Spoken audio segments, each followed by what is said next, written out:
Yagoya olep ilo chawdinin rainin yanan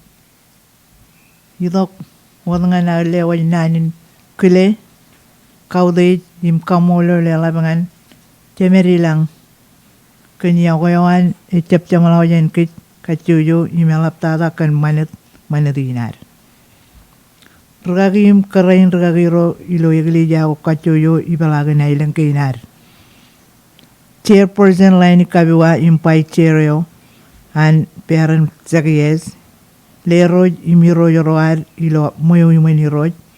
yagowa wanareo imelap tada nganawale biroj imlero yoro ibalagan ilang kinar imro iligan ilang kin parainot chuan kile ejenolok ngan lero yoar an mejeroin hester setagaya imyo kare jaran kaneman gainan ngan ke ilo ailinginan ailingin mejero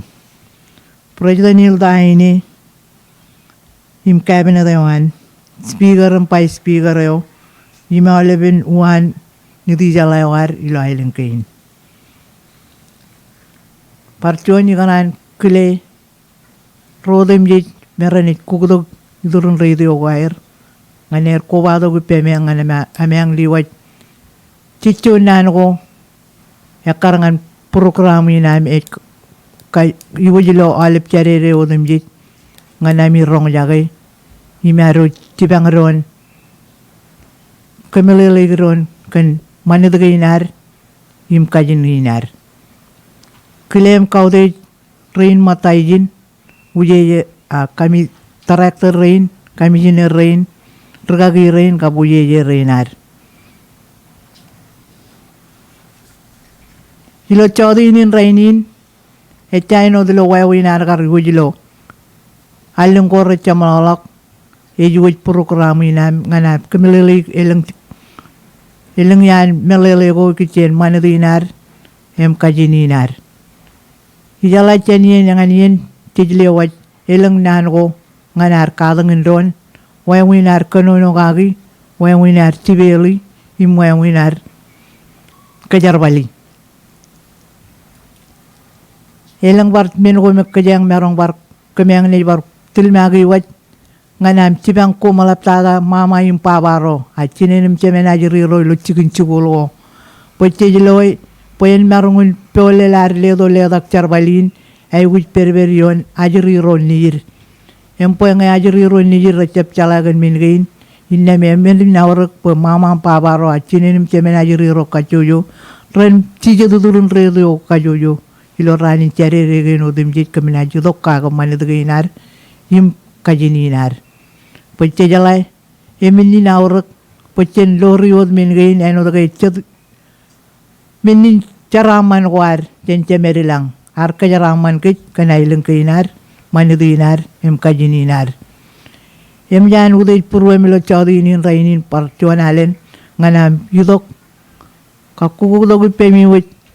nganami chijadudurun radio ko pewajak rigrik kan peno ko emparainot kan pewa ko nganami chemen ko me merong mananoy na kadak kagi ilohan ni kurwin jan kobi johan Kajinum Ṃanit liwaji meliligin ilo chawdinin rainin ijela kunin ikanan parainot karong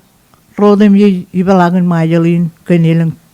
wawin magdugo an ubijinan Kajinum Ṃanit mo daga ikanan kalokon nga melin kartuano me edo an charbal ipene juwejen imikle aur in kajibarok Ṃanit gainar im kajibarok ay Kajininar ikobado gipen kami jinarro an ubijin ro tractor em ro uyeje em wal emen rgagiro iban payadair pailuin ayan ni pokonair elgin yenin rene wan malagom pawonir eno dagi jalagay alibem chalay onrin emjer ka pelo program gain ay payadaba kenegay kapsuan alin ako wado per im mana kencar walin me ngai jodum cibang kejuj pekejujin merong cibang ron kejubarok ailing keinar kejubarok mana dinar im kejubarok kajininar ilo bijin parangan kami je ngan roro kabudan rong cuan alen per turun radio win ngane rong jagai ro a cigin ledo ledak melelo cuan e jigi chen mana deo im kajinio kain karro cuan ubi jagai le kan rebele rewa bilingual unit bilingual e kitchen kajin pelle im kajin majal ro kajin gome reko bai penron em chemelele ila ilang kain e kajin ro e kajin gome kayodar kadang ni lo chikin chugolo em ligawo tarakter yo han ubijin e pagpokoran kain jin ak janganan pangan kum kay halben ubijin ro rechar bali penron nganer kokon ya le minina or kainar e kitchen mane deo kap kajin war kumol kanam kelia chair mailing ko balok kilo nanen kilem kautage ko chen ngai lo kumien kata kanilo ro kajin report ilo weekend ge ito an bilingual education unit kab wopisin charabal chuan book in math ak punabun ewe ke lilo PSS chen kar ti jambayo ngan kia em kamit tamak ke ena jalap tabarak chen booking ilo imonjikul ko ilo classroom ko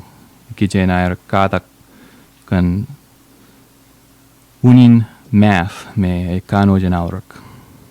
ijalo kon menin jalak en nan kel eminet kia jake loknan rom jalewan jotenin director Brenda Melan kumol taraktendik kia chene jidongan lajarak chuan moda jana wan malagot inan kamolo lanit im ko bawa ipamilo alip nanin kilem kaude jogongan rodien kilerem kaude jer enoti rojar roar ilo kieno yolap para enoti lo kieno go anailung ko chat ailung ko haru local government go para enoti rugagi ro chemer imri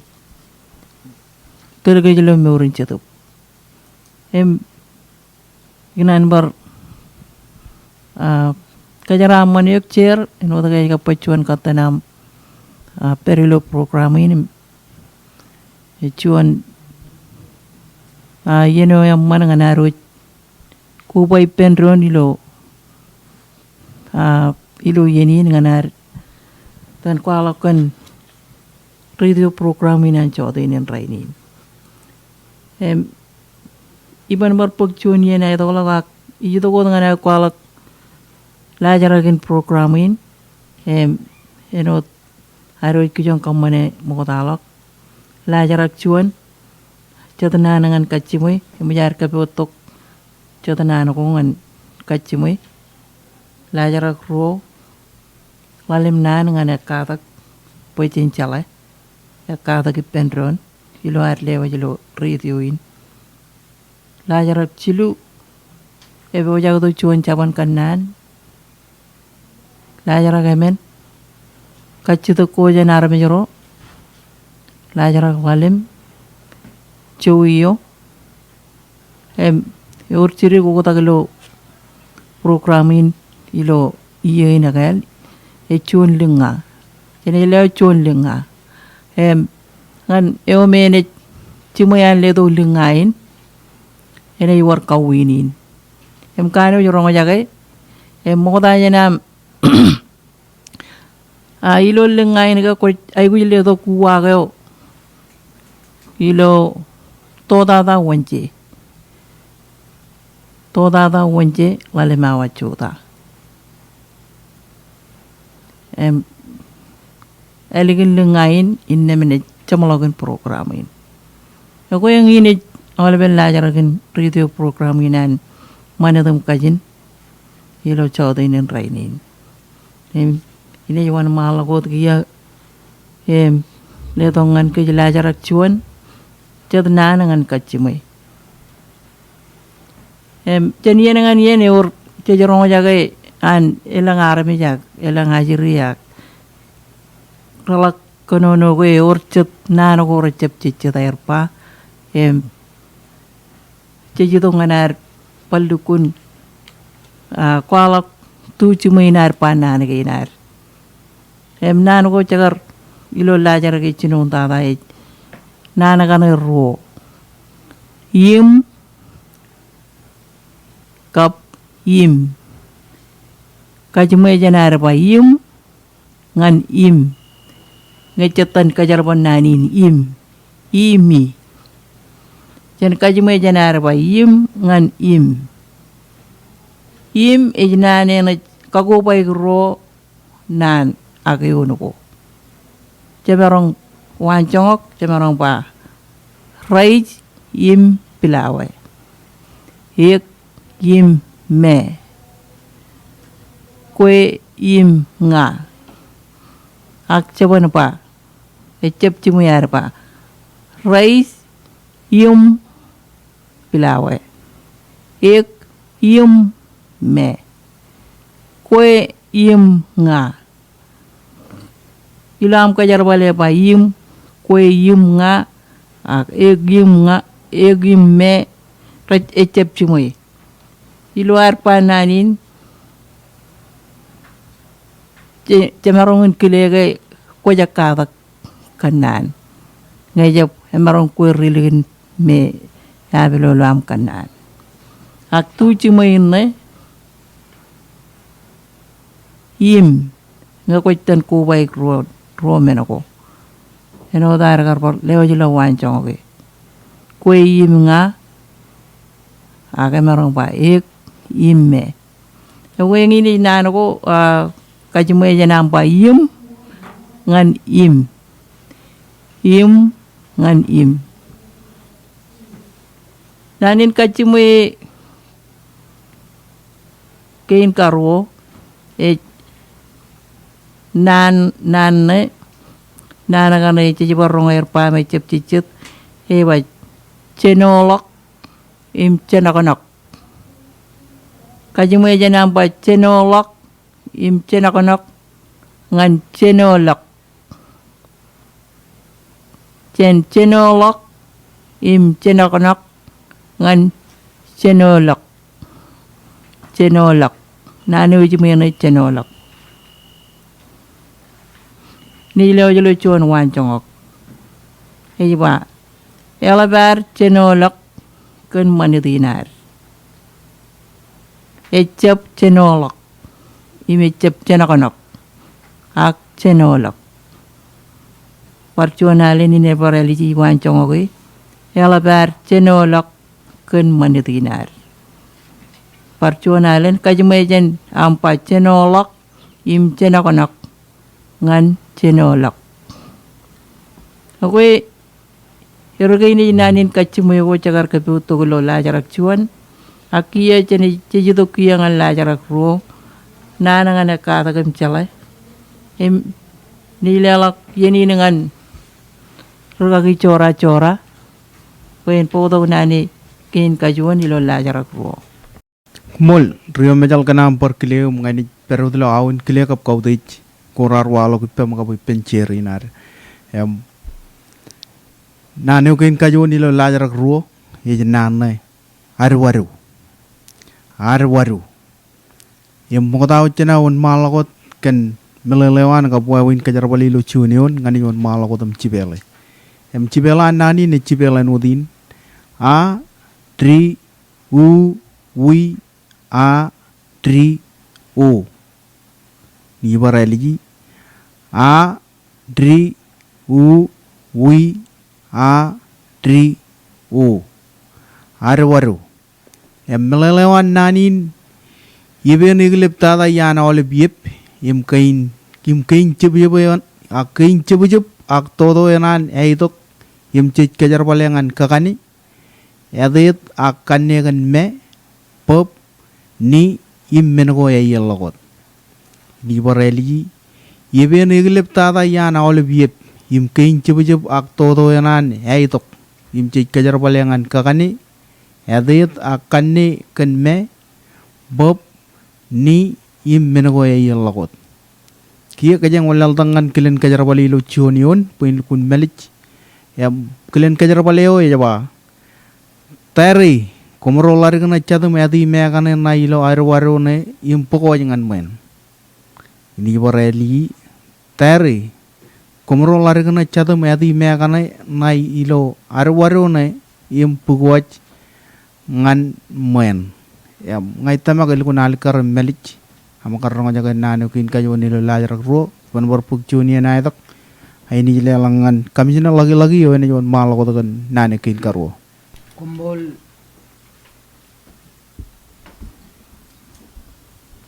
Rugagi chora kumbol ka naam le to bangain kachiyong karong all over rong jaga programin kan nan chuanin ka nan kin ka juji benron ka gailu choden in right em nano kin karona arrimit arrimit chuno dian nan kin jamarong gajarwai lo chuno yen agilo wawenar gajarwal cholobal emna chibela mokoda arrimit a ri I mi eji arrimit malanga tena jilongan tu ay to kun konono ga akajar bali lo konono arrimit a ri I mi eji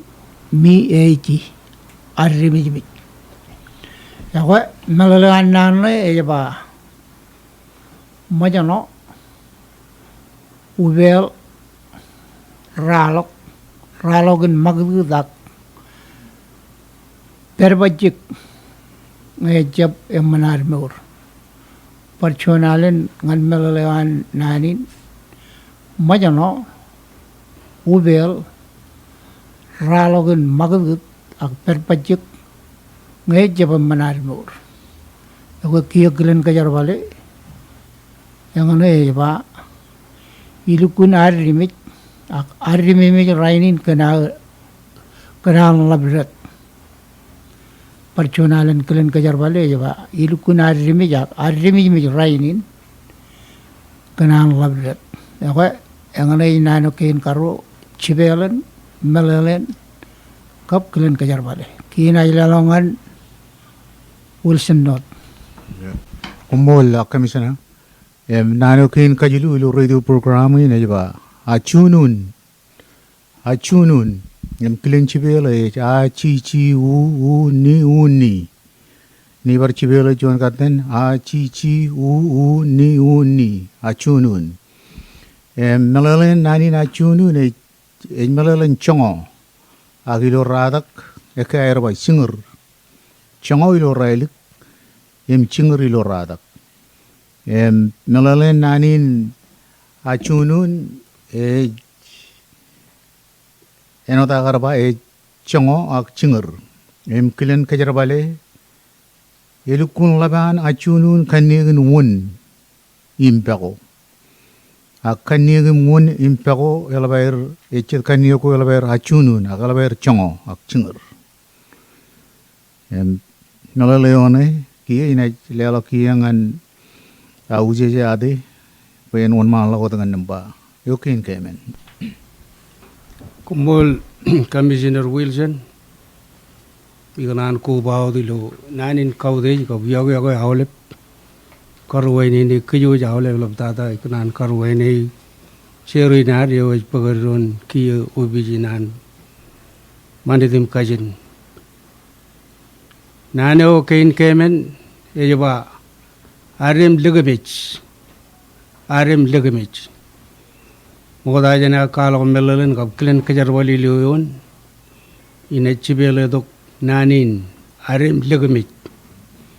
silu nanin rajal lajar gajin ari melal cibele ne ari nana kain karo mi ligamich li o ki mi echi ari mi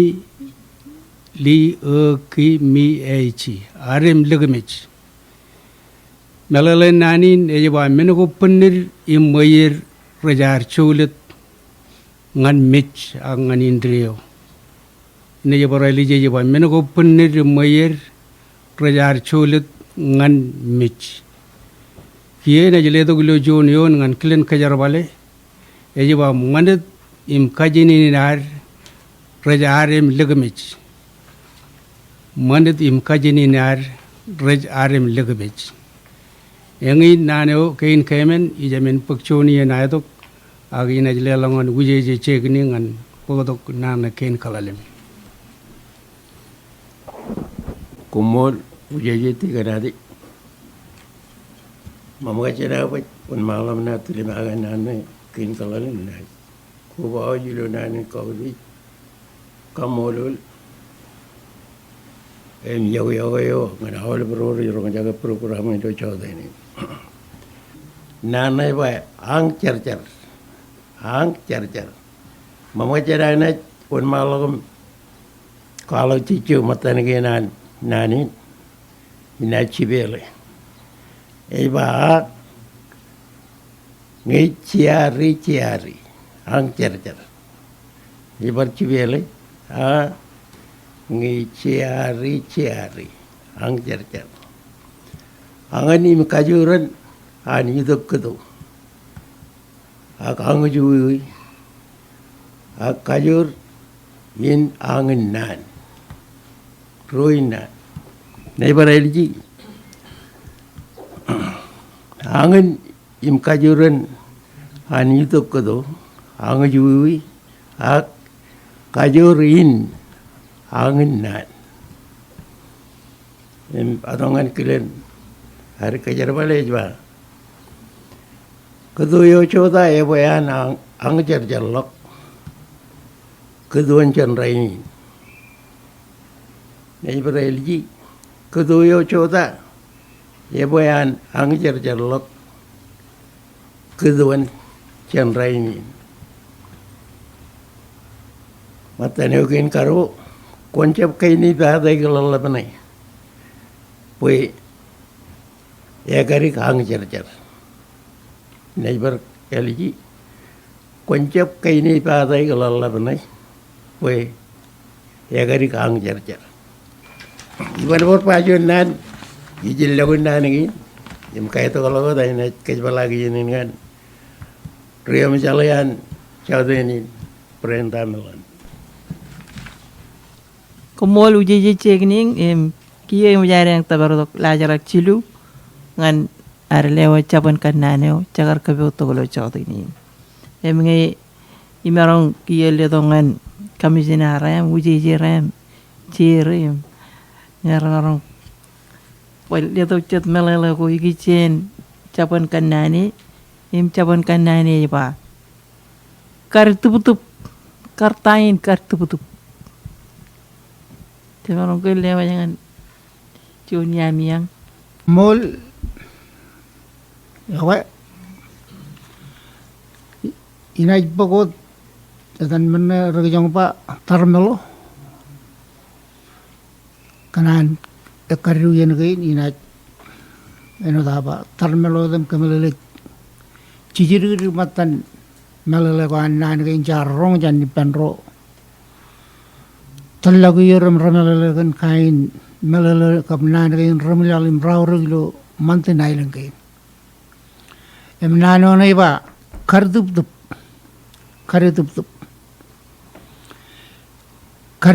chonian chitu panchar balgo gap wawen go me chon army jagujin lala ta do ani lohan kijong kamani charbal go me rawruk ilo wawen mur nganan na mur ga emeji mur ga ilo iljum chakalat angan tu garo ne jon nano me e kwalo kargarin jon wawino ewar chamalogun kan ceraman eno nana tup eno dar ki jom ba ebuk tup yo ebuk jon chamalogo me emman eme orto kajan kan ga agar tiljik agar nignik agar khatarre kan ga jala ga meno ilolo jaga me marmare ga mare jaga ijon meno me na jamman man ili jum chakala ga meoran ngan kakarugi kamelale ngan ajari chirana baran melale ilo amne pak emini ne gan nanin karidu egoy aur kap chamalagan nignik kap tiljik kap katarre amilam perilo chigin chigulgo mo wen ko chetra aur ngana amne pak jon chamalago yamman elanga ko na ire lak im khadep kan iyo ko pag engdan ga ilo chigin chugulgo ak to ko elu am chuji ga ne melale ba jono ire lo an chugul we jon arbe jo e bolamen ili jum chagala ngan dedi ga ak chorong amil ga we tu ga rone ak nani ne ban melal ilung melale go cemarong kajar bali ngane ak kuni nair kar kajar ban nane kar dubup kan ga jon katabaro कोई भक्त भी आए और चमलकों में रमन राउरक कोई भक्त भी आ कोई भक्त मललकों में राउरक इनको नजीनी ने कागे कंचरामन इन्हें मन इमाइन मन इलो इल्जुम चकला जो आम अगिने बजले तो ngан rai cek ren kemelele kap kumoro rong jaga lang yang kaku bawa ko emelum melele ko lagi pemi kan nanin ko chojim kole to agajar gitu ngan Opij Kajin Ṃanit pekejojen aini rigo ngan arut ibandro nem kajar bal nani nem itu le ngan rome raja gujin net melalagan nani gin ak nani rawr ngan armi jin nai gin kap Kajin Ṃanit air ako komol rio mejal lang or chabrot ako kana chojim le ngan ra chitu baran pokolar komol ya balog yenin amiyang yenin ngan chabarot ilang kay bar melele gichen unin tolin kacaban kan nanin un malago tu ji jate man kumol reom bejal renta melan man ngai jarau di melele wan kamijina lagi ragari ke manim chichet ilo wa nar charabale akamane jon charabale yaurage medlijek kilo arkamane wen wala ko mane wan angan kagari melale nanin kardudu bajwa kaje barok imtlijek ken jon charabale yaur chantren chechino angan ganchamalagun mchedo ko wan jong gar bajli dok ngan kemelo chirig yigen ngai baj kamman wa mene ko ilo charabale wan rijeman an riya toro charabalin kamman waga kammani mo chet charabal go gaur kim rallat em rai gujin keje baroge tilje kage penge wa menen ay guj keje baroge emam agino igi wen jabadan charub nai jaga imedo agilo malo em kamman ne chorren ngan aram jira reji wo yon em rai gu tilje gen kammane e chalo go dajan kammani em ay wi bar tilje gair kammane wen lagdo kudo go rollap en jabudla kan jabrup kain gain em nanin kardu enodan ba chon charabaleo em manem konaj paglen ilo chamlagun enod nan chamlagun nan ba tub tub ilo am kamane jon men em eta barak in nebrane dabarugila am pugtup yo yago nganot kagu bayo dok nanin enodan ba kan rujugo ro chon na bar kattabar em jarraye ilo melalago em ine jama pajlal nge or chabaro chen kamijina e chon ko bujeje chon mo tanganer palle do chet melale ki chen nanin kardu tup komol treo ya Mola uji jade ngai jarrai lu awlep nalala wami roboy kan chanot nam tupa ge chijala kariri ge e chon wa uno me kardu budu pe majan toto koran jono ibin em panetebe meno de lo manit ginar kap charbal ginar lo chu gun per ginar ci ay gujin kam mani im tilija ka gi beran cetgo me ribbon meno dan walu lo chapan kanani na ba rai ben lugaura wujiji ka pa kamisnai gan nololo ga ru gi chen chapan kanani na urk ngan kejilo ailen kain elap ta dar rigta roar kumol Rồi kamulol ujejerin kamijinarin kan melalayan melalayo ralya to kikicen capan kananin karitup tamakay ole proro yorong jage amane yorong jage empok melalayo ko kiye chene walal ta ko lo lajarak emen ngan lewat ro kachite raruto chen roro yorong jage radio program ini naga ijo arme jero ijo ko chabarewot em kachite ke chinun ta da kachite ka gari ba tain rabut nyorong ke paleo jangan ke mimen jujumon mal ko jadi jate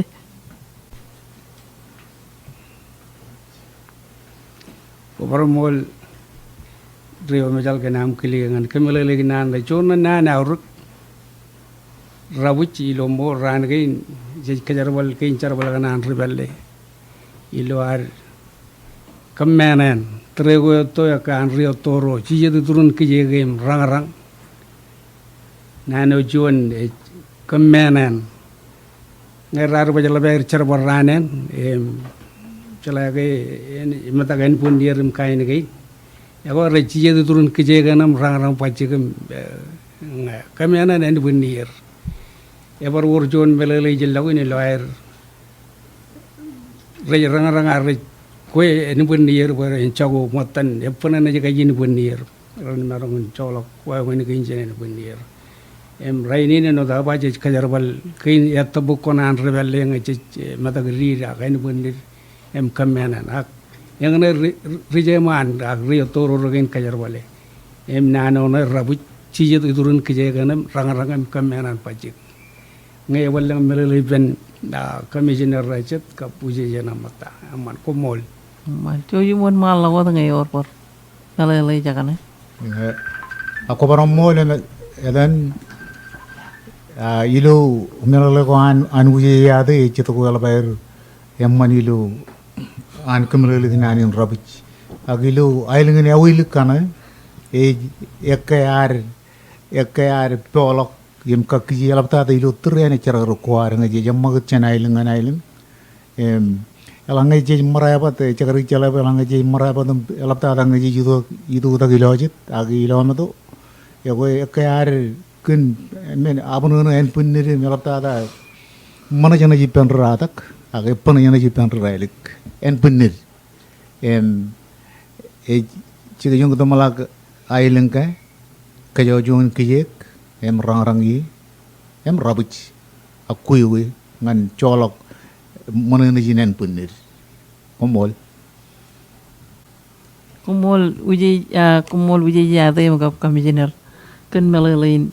em ejuwe ke barang yuturun kije gem kuwe kan lat tuje man rai kajar balat ejuwe ke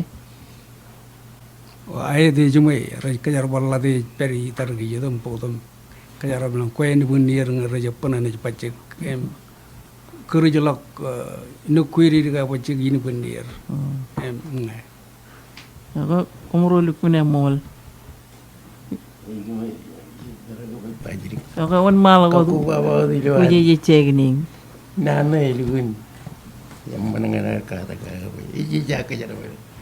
Tapi cuma iro nana iro Mene ko ta na gene mene re kriyan puni ngi regalat wen li puni manair rang kamena turun kiji yo ka koko ba ri na komar Ngawan mal ko ijilupin kami jinel lagi चलो बर कच्ची तो मैंने और के इच्छर वाले तो कहीं Ṃanit cabin ranagi ejab army janai kacchidu kodok kan melale nine in tayin rabi palinar ronga be ejala ke kan ge chablo air kamane magdu chabne ranagi ak ngan army janai kacchidu kodok pali najiri ako kartri ko to aktri ko chemalok pali negap chemalok lo chinongol chimagom chimjongol chimago oegen kani lab kajarbal mana kan ge egen laban army nailin kin kajarbal icharar kan wa ko war em kan ge bana jana je to jan chol elak cholan benit ako man bayan benit walak mana jana juga apa mana jana ilo ar marah apa teno dan commissioner John ba em mana John yan mana itu kau merau bicara kan kamane coba ikut cago kan kaya itu metode ilo air bicara di benan patawago aku John wawen kajar bale wen rol to ganen punir nganan bar imur emo je jabe chago de mana jana jan em pana jana jan lo bar joyen ayabar em manen punir em kon itu ko jan menanin kijegan rai rabu jaga em ngane kacciduk tamelalan rabu e jago ran gi pelen agilo cem ran ko cem alo gen kani kajar bal nan aur gereng ka Ṃanit aur capana bab karka ko baba Ako ito ko melele lebih raman em ngai juga poyorong omaya ngamol gan melele ko raman em yutama army jual le to kaccidagin elaban e likun rongo jake em cidagin melele yutama ga par kata jani kiye jeni walal da ngan kaccidagin karo iba tain mojo lengur Timorong ke Cina pen uji gini orang cabar tenjara. Kumul kremnya berantakan. Nebai kalau ciri kerja nana, nayor koko baba yang kami jenar, ciri baba dan uji jenar mata. Macam dengar, tain macam dengar. Ilo itu, cepat tu apa? Rana kan rajba, ngaji kiyo menaling rajba ha. Kunci baju kiyo menaling berkunaj macam dengar. Emenin macam dengar, cuci yo, orang nangan mit, agak macam no ilo yang penin,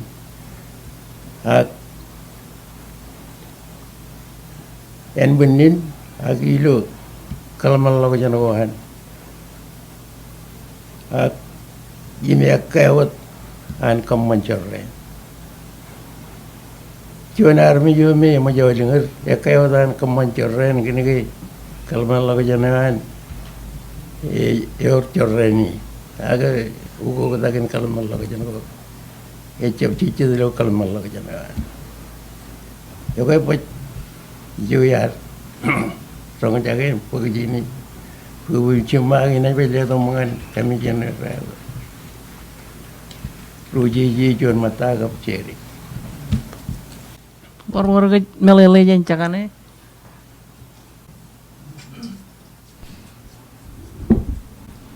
Amman kumbol, amman melele go, i para raya pen uji jenis jual mata. Macam lengur izin ino dan pakai kain neme ya bukan nangan neme jadi cerren kalau malah kerana nan ino dan pakai kain walau gitu terikan neme kain arm juru neme pengenangan neme jana kain walau gitu terikan neme aling aja peri jaga jodoh dengan mana company raga juga kalau jenar melale kun wa nan charwalem kamani charwalakan ino to chablu kun chichet em chejba umujilale ibal nga bar pergi bilang ta bar we nangan me janan bajol lengur agar ranagin jej kagarugim jejba majo ebana manaba majo aglen dukun awleben chigin wa on klen bayang na majo lengur chon kai nangan me kain arabi rudun me chukani jam manan kalaman lo janam charwalakanan recep lukunamman eno dan uji jana jon kamera lagi amman ko mol Ko biro lukun mol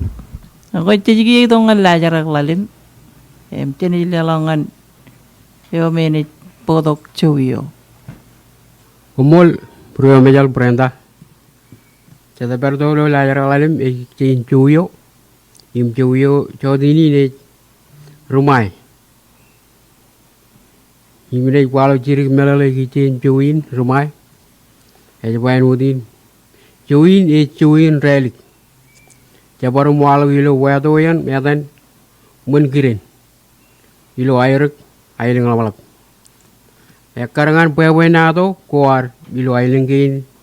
chuin rumai e jamatan chui ko ramele delet tada yan chui kuar ilo ailingin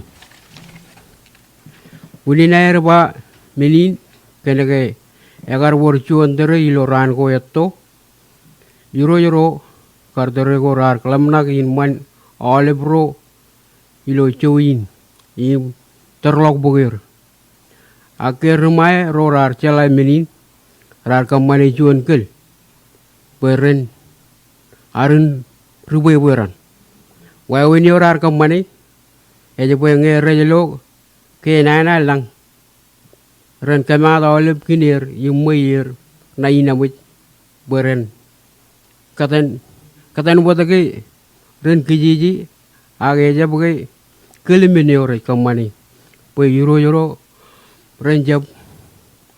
pe yuro ren tamak ke yor choren ilo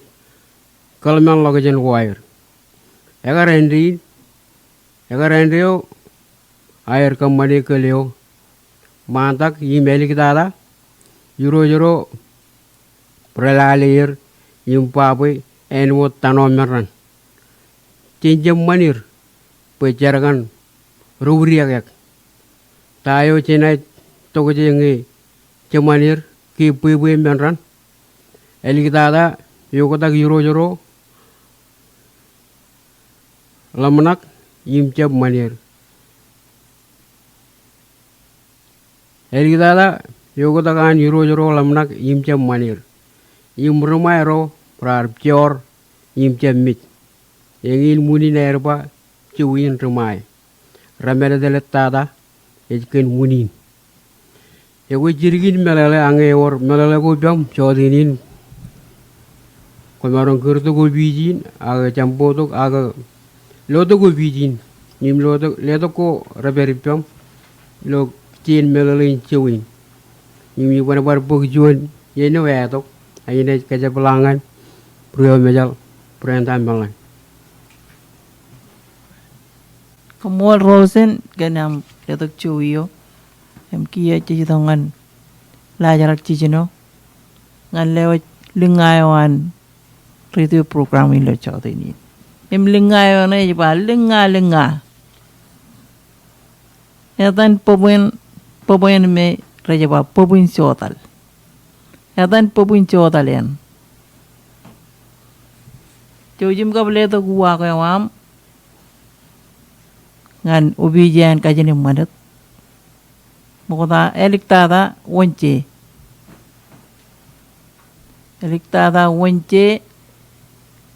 Ṃaaj chongorali teran wale mawachuta meninwat kumkano jene mol ako yang ini camalagan radio programan Ṃanitum Kajin ilo wigin cejilukun kamolo lale prorar kijin me im per cencino dengan camalakan cojim parko ba to lo wigin lal cerere Ṃaaj rongol chon ran ilo rali daga wachoda jamelalak we enaj bar peja to chon lenga emene bar war kawinin Komeron kirdo ko biji yan Kajin Ṃanit ilo chichino ruo lalim ruo wow emel lalim. Angay chap ikure to nganu biji. Pero idurun chigin ikure yan CMI. Okay, parchuan alen kakemi mi jiboy elik tata ngalle to guwa kayo wonche chongo rali to gran ilo Ṃaaj